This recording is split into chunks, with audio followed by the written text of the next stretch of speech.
Bitcoin has been on a roller coaster ride of ups and downs in 2019, and it isn't showing any signs of slowing down anytime soon. The cryptocurrency's price rose from $10,000 at the end of 2017 to more than $20,000 by early February 2018, but then dropped back to around $7,300 just 3 months later. Now, Bitcoin is trading between $19,500 to $22,200 as I write this article. That kind of volatility can be extremely dangerous when investing your money, because if you invest too much or make poor decisions based on emotions, you could lose out on potential gains. But there are some investors who argue that now may actually be one of the most opportune times to buy into cryptocurrencies such as Bitcoin. They say that prices will only continue to fall until they hit rock bottom before beginning an upward trend once again, which means buying low is key. Welcome to NFT Godly. In this channel, we help crypto enthusiasts such as yourself learn more about crypto so they can make better investment decisions without taking on too much risk. We do this through these videos, so be sure to subscribe and turn on bell notifications for future uploads. As a disclaimer, any information contained in this video does not constitute financial or investment advice. Before making any purchase decisions, please do your research and proper due diligence. And most importantly, never invest money you cannot afford to lose. With that being said, let us dive right in. Experts are conflicted about Bitcoin and buying its dip. Some say now might be a good time to start purchasing coins, others disagree.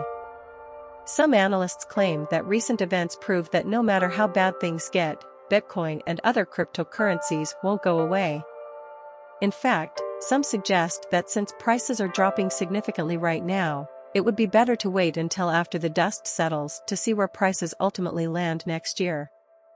I don't know if anyone knows what happens next, said Peter van Valkenburg, Director of Research at Coin Center, a non-profit dedicated to studying blockchain technology. People tend to look at short-term movements of market sentiment, but markets always move in cycles. We're going through a massive correction here, but it doesn't mean we're headed toward another crash. Van Valkenburg pointed out that the last big drop was in 2011, following the collapse of Japan's stock bubble. A similar thing happened in 2014 when mainstream media outlets began reporting that China had banned all initial coin offerings, ICOs. These reports were wildly inaccurate, however, causing ICOs to skyrocket and making investors billions of dollars richer overnight. However, shortly afterward, Chinese regulators announced new rules designed to crack down on fraudulent ICO activities, resulting in a significant decrease in token sales worldwide. He also noted that unlike previous crashes, Bitcoin's current downturn appears to be driven primarily by factors outside its control rather than internal problems within the network itself. He says that although Bitcoin's development community recently proposed several changes aimed at improving efficiency, none of them seem likely to change anything given that developers behind the code aren't involved day to day. In addition, according to data compiled by Bloomberg intelligence analyst Yolanda Yao, the number of active addresses holding Bitcoin fell nearly 30% in January compared to December due to high fees and slow confirmation times caused by increased congestion on the peer-to-peer exchange layer known as Layer 2. Meanwhile, the total hash rate of Bitcoin's underlying software fell almost 10% in January, signaling slower mining speed and difficulty adjustments compared to prior periods.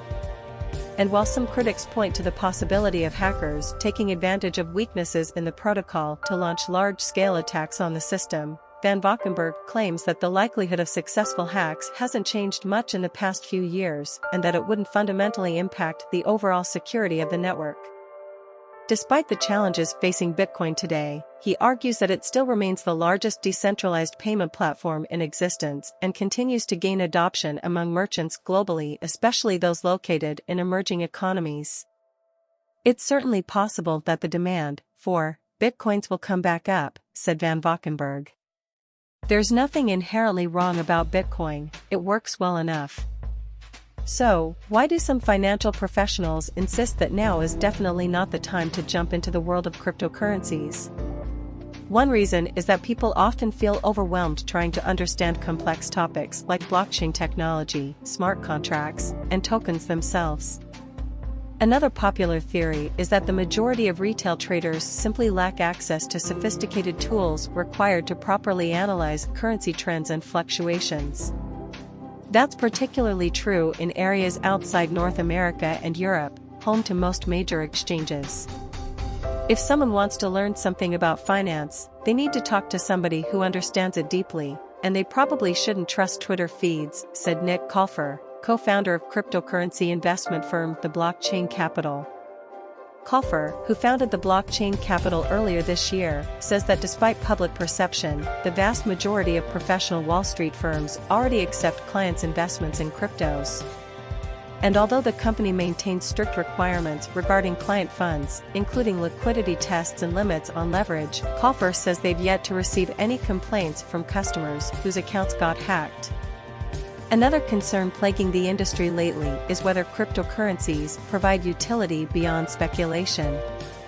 While proponents of the asset class contend that Bitcoin serves as a reliable store of wealth and a way to protect against economic uncertainty, skeptics worry that it's merely a speculative tool used by criminals looking to launder illicit cash. Some fear that governments across the globe will eventually ban cryptocurrencies altogether, further stifling innovation and potentially destroying businesses built upon them. According to Van Valkenburg, this scenario is unlikely unless countries adopt stringent regulations on initial coin offerings, ICO, a practice that allows startups to raise funding via crowd sales without having to file registration statements or disclose pertinent information. Although some experts agree that ICOs pose serious threats to global regulatory frameworks, others argue that the laws governing securities haven't evolved fast enough to keep pace with technological developments. One solution being considered is creating legal structures allowing for the issuance of shares using blockchains instead of traditional paper certificates. This approach would allow founders to issue equity ownership via distributed ledgers without needing to register their startup under existing corporate law. It could also help prevent fraudsters from misappropriating millions of dollars worth of Ethereum tokens stolen in a hack late last month. Whether it's a sign of recovery or decline, the future of Bitcoin looks bright. For example, according to estimates published by Diar, a leading business news outlet focused on cryptocurrencies, Bitcoin's annual transaction volume surpassed $70 billion for the first time ever last week.